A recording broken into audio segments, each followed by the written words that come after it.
ఇవాళ bed time story తెలివైన తీర్పు.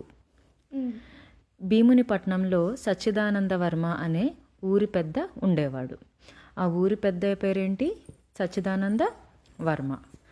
అతను ఊరి ప్రజల వివాదాలకు న్యాయంగా పరిష్కారం చెప్తాడని ప్రతీతి. అంటే ఏంటి?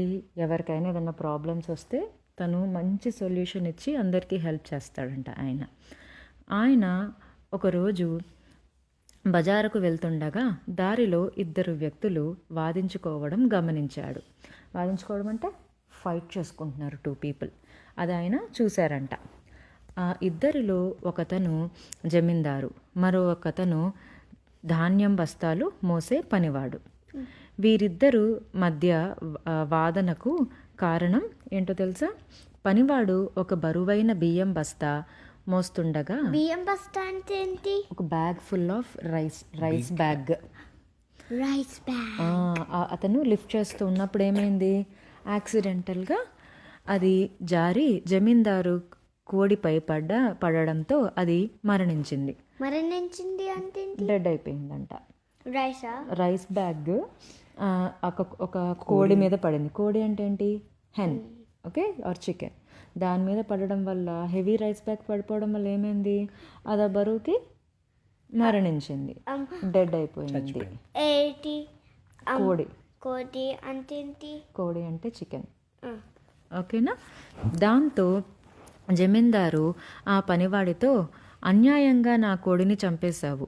ఆ కోడి కనీసం ఇంకో సంవత్సరంలో ఎన్ని గుడ్లు పెట్టేదో అంత వెల చెల్లించు అన్నాడు.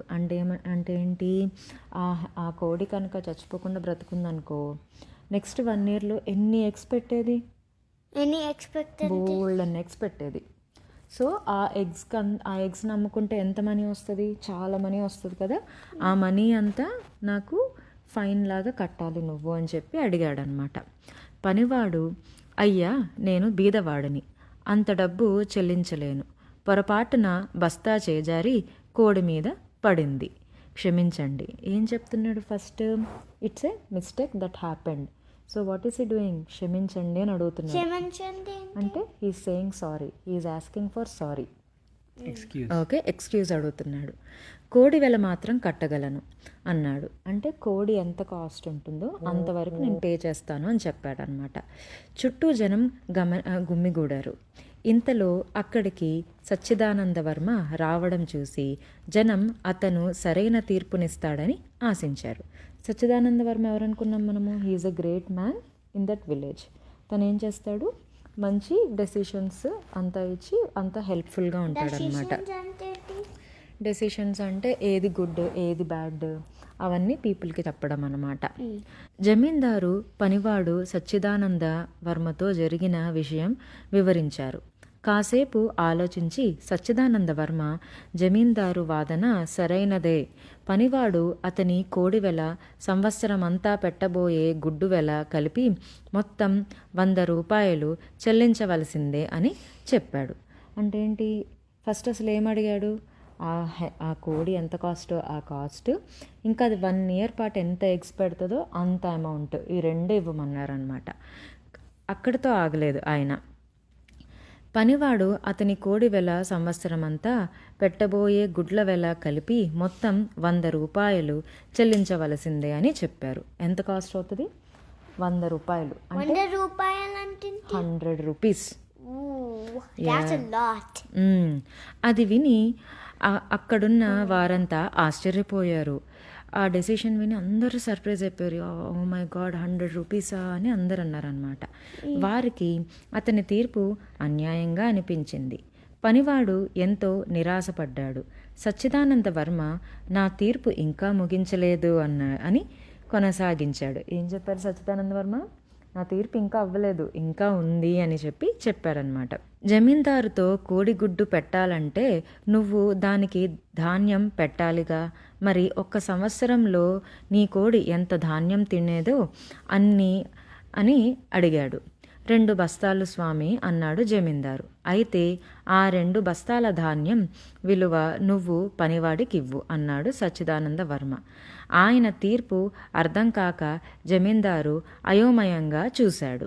అంటే ఏం చెప్పారు, ఓకే తను నీకు కోడి కాస్ట్ ఎగ్స్ కాస్ట్ ఇస్తాడు, బట్ కోడి ఎగ్స్ పెట్టాలంటే అది తినాలి కదా. కోడి ఏం తింటుంది, గ్రెయిన్స్ తింటుంది. గ్రెయిన్స్ అంటే ఏంటి? గ్రెయిన్స్ అంటే వీట్, రైస్ అలాంటివి అనమాట. మరి దానికి ఎంత కాస్ట్ అవుతుందో ఆ కాస్ట్ నువ్వు ఇవ్వాలి కదా అక్కడ మేస్త్రికి అనేసి అన్నాడనమాట. ఏమీ లేదు, రాబోయే సంవత్సరంలో నీ కోడి ఇవ్వబోయే లాభం నువ్వు ఆశిస్తున్నావు. మరి సంవత్సరాంతరం కోడి నువ్వు పెట్టే ఖర్చు ఏముంటుంది? కోడి లాభం అతను నీకు ఇవ్వాలంటే ఆ కోడికి అయ్యే ఖర్చు నువ్వు అతనికి ఇవ్వాలి కదా అంటూ వివరించాడు సచ్చిదానంద వర్మ. 2 బస్తాల ధాన్యం వెల తనకు రాబోయే 100 రూపాయల కంటే ఎక్కువ అని గ్రహించాడు జమీందారు. గ్రహించాడు అంటే క్యాల్కులేట్ చేసుకున్నాడు, అండర్స్టాండ్ చేసుకున్నాడు. అంటే 2 bags ఆఫ్ గ్రెయిన్స్ ఇవ్వాలంటే it is more than 100 rupees అంట. More than 100 rupees? You mean 102 rupees? It can be. Okay. గుమిగూడిన జనమందరూ తీర్పు విని సంతోషించారు. పనివాడు పొరపాటున కోడిని చంపాడు కాబట్టి. కోడిని చంపాడు అంటే రూస్టర్ చచ్చిపోయింది అనుకున్నాము. కోడి ఉంది కదా, ఐస్ బ్యాగ్ పడి చచ్చిపోయింది కదా, చంపాడు కాబట్టి తనకేమీ ఇవ్వనక్కర్లేదని జమీందారు ఒప్పుకున్నాడు. సో తను ఏమి ఇవ్వక్కర్లేదు because it is an accident, కాబట్టి he doesn't need to pay anything for the hen and ఇంకా ఎగ్స్కి కూడా ఏమీ పే చేయక్కర్లేదు అని చెప్పి ఒప్పుకున్నాడు అనమాట.